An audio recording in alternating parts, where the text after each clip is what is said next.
Assalamualaikum warahmatullahi wabarakatuh. Sebelumnya perkenalkan, saya Ma'ruf Nur Muhammad dari kelas 20A1 jurusan Sistem Informasi Fakultas Ilmu Komputer Universitas Huta Bangsa.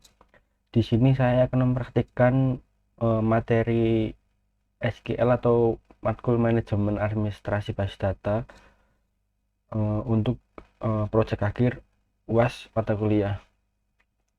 Dimulai dari normalisasi. Dokumen pertama nota kalender, kemudian terdapatlah hasil tabel pelanggan, bahan, pegawai, nama barang. Langsung saja kita buat database-nya. Sebelumnya aktifkan sum, kemudian buka localhost phpMyAdmin. Kita buat database-nya uas_name, kemudian create. Kita masuk ke SQL. Sebelumnya saya sudah pernah membuat, dan untuk tabel pertama tabel pelanggan, untuk atributnya ID pelanggan sebagai nama pelanggan, alamat, nomor HP, dan ID pelanggan sebagai primary key. Selanjutnya kita isikan tabel pelanggan.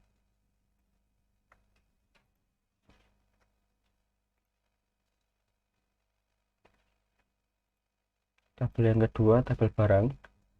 Untuk atributnya ID barang sebagai primary key, kode bahan, nama barang, harga, dan satuan.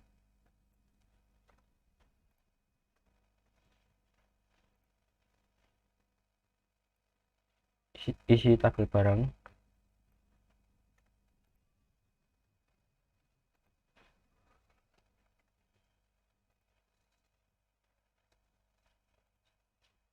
Yang ketiga tabel bahan baku.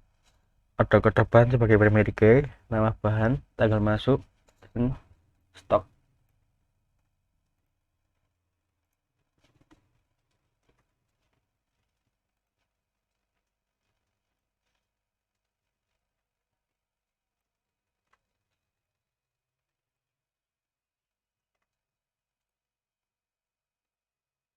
Yang terakhir yang terakhir tabel pegawai.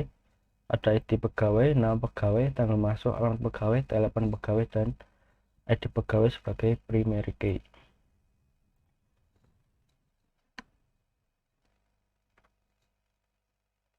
Nah, untuk materi yang pertama yaitu constraint. Constraint adalah pembatasan nilai-nilai yang diperbolehkan untuk diisikan dalam sebuah kolom atau kolom-kolom yang terdapat dalam sebuah tabel. Di sini ada tiga constraint, yaitu pertama not null, untuk menjamin pengisian record ke sebuah tabel agar nilai record tersebut harus berisi data. Yang kedua default, itu memberikan nilai default pada kolom ketika kita memasukkan data pada tabel namun tidak mendefinisikan nilai pada kolom tersebut. Itu yang ketiga primary key, kunci utama dalam sebuah tabel yang merupakan kunci yang akan membatasi pengisian record dalam tabel agar tidak duplikat atau redundant.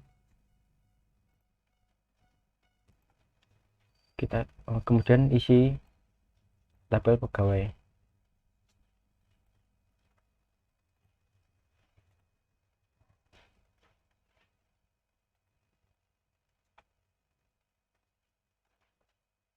Untuk langsung saja untuk materi yang kedua yaitu operator. Yang pertama operator jumlah.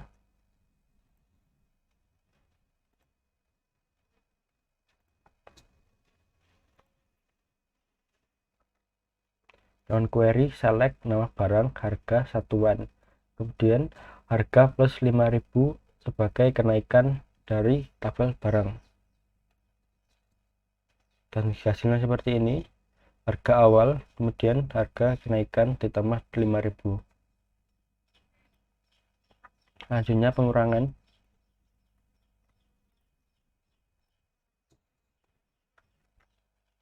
Kurang lebih sama, untuk di harganya dikurangkan 3.000 sebagai harga turun. Selanjutnya perkalian.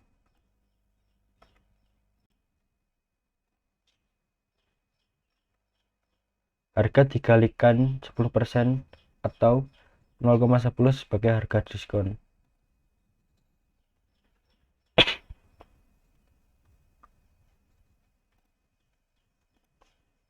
Dan pembagian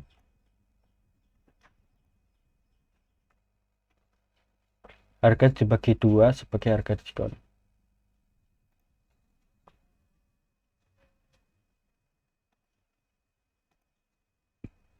Kemudian modulo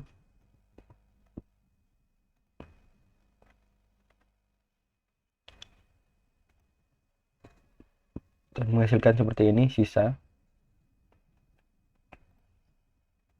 Kemudian mod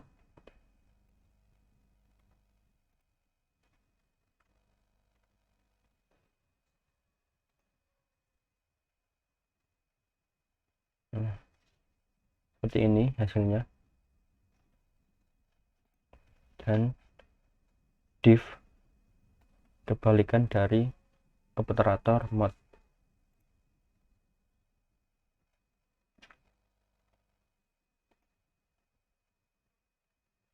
Dan menghasilkan seperti ini. Selanjutnya logika, operator logika. Dengan query select kode bahan, nama bahan, tanggal masuk, stok, kemudian from bahan baku, di mana tanggal masuk jika lebih dari 2020 kurang 3 tanggal 4 atau stok lebih dari 60. Menghasilkan seperti ini. Order descending by kode bahan. Materi yang selanjutnya yaitu join if case. Untuk join merupakan salah satu fungsi yang ada di SQL yang digunakan untuk penggabungan tabel melalui kolom atau key tertentu di mana memiliki nilai terkait untuk mendapatkan satu set data dengan informasi lengkap. Yang pertama, join.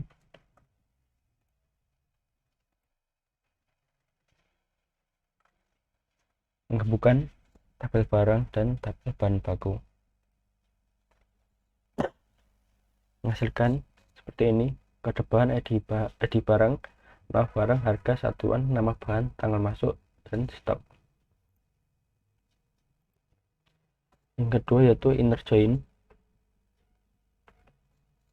Inner join membandingkan record di setiap tabel untuk dicek apakah nilai sama atau tidak. Jika nilai kedua tabel sama, maka akan terbentuk tabel baru yang hanya menampilkan record yang sama dari kedua tabel.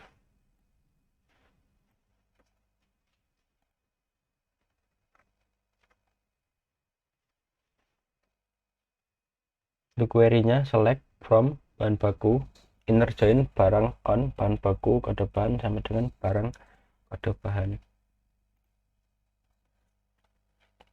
Dan menghasilkan seperti ini. Kemudian left join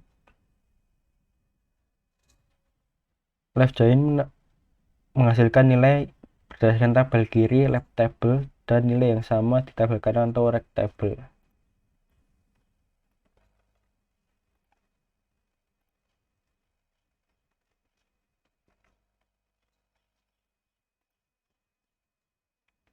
Hasilnya seperti ini.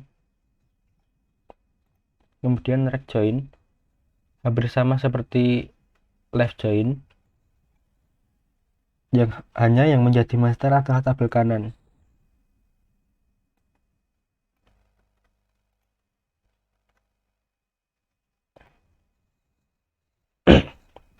Ya seperti ini, ke depannya di barang, nama barang, harga satuan, nama bahan, tanggal masuk, dan stok. Kemudian natural join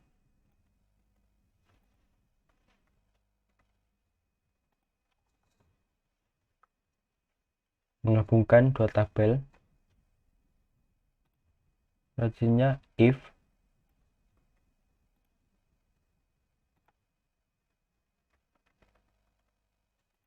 untuk query-nya select nama bahan, tanggal masuk, stok. If stok kurang dari 100, maka tambah Jika lebih dari 100 maka cukup sebagai keterangan.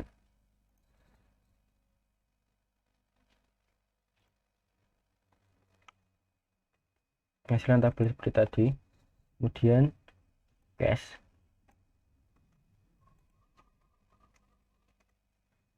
Select nama bahan, tanggal masuk stok, cash, when, di mana stok sama dengan 0 sama dengan habis.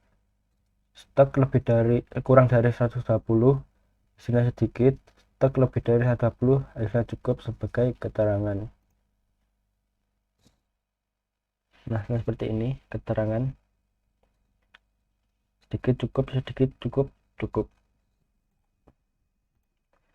Selanjutnya skalar.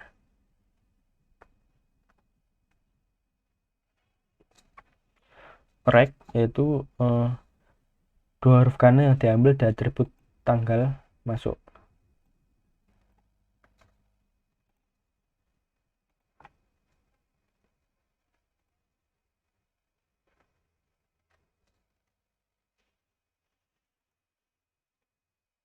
Seperti ini tanggal masuk. Kemudian left, kebalikan dari rect, yaitu dua kiri yang diambil.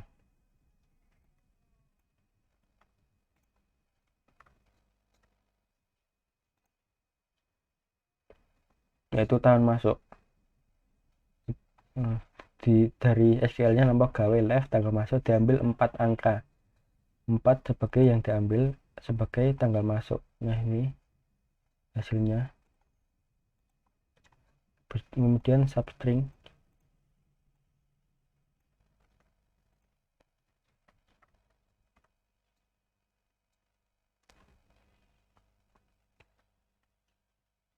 Ini substring untuk mengambil karakter string dari nilai tengah. Nah, ini akan menghasilkan bulan masuk. Nah, bulan 7, bulan 1, bulan 9, bulan 1, bulan 4. Kemudian upper dan lower itu huruf abjad besar dan kecil. Itu lower sama pegawai, yaitu menghasilkan huruf kecil semua dari nama lower. Selanjutnya upper.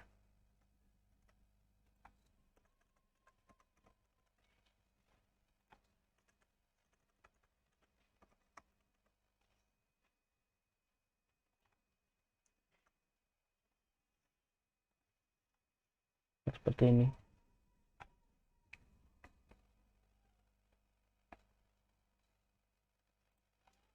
Kemudian materi date numeric. Itu fungsi date pertama yaitu mengubah format tanggal.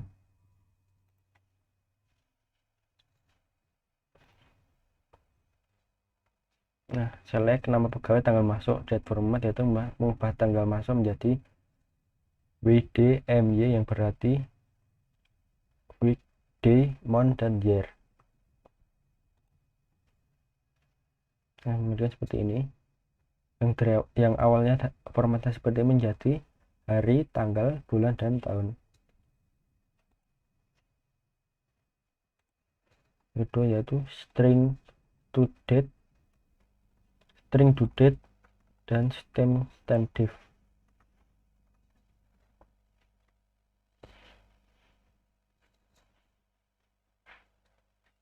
Fungsi string to date digunakan untuk mengubah string dengan format tanggal tertentu menjadi format standar SQL, dan fungsi timestamp div digunakan untuk menghitung perbedaan waktu dalam unit tertentu. Nah, seperti query-nya select nama pegawai, tanggal masuk, string to date now yang berarti tanggal sekarang. Kemudian timestamp div diambil tahun, tanggal masuk, tanggal sekarang sebagai lama kerja. Nah, lama kerja dari tanggal masuk dan tanggal sekarang kurang lebih 3 tahun, 2 tahun, 2 tahun, 1 tahun, 2 tahun.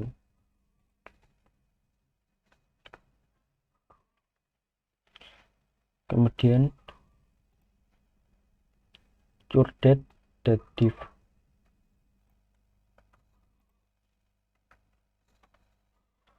Fungsi curedate digunakan untuk menampilkan data tanggal sekarang tanpa distorsi waktu.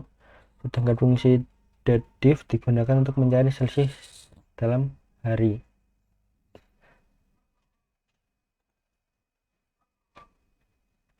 Seperti ini, tanggal masuk, tanggal sekarang, dan menghasilkan lama kerja sebagai dalam format hari. Pertama 1103 hari dan seterusnya. Kemudian materi sum count, materi perhitungan.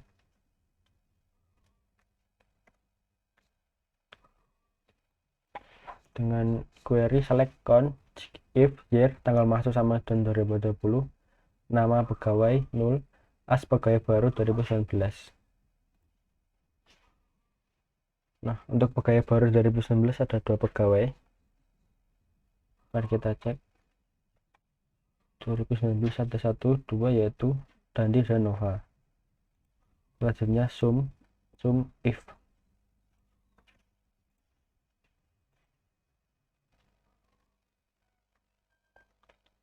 Select sum if year tanggal masuk 2020 stock as total stock, yaitu total stok yang masuk di tahun 2022. Total ada 10.000 stok. Kurang lebih seperti itu untuk hasil praktek sebagai proyek akhir. Kurang lebihnya mohon maaf. Wassalamualaikum warahmatullahi wabarakatuh.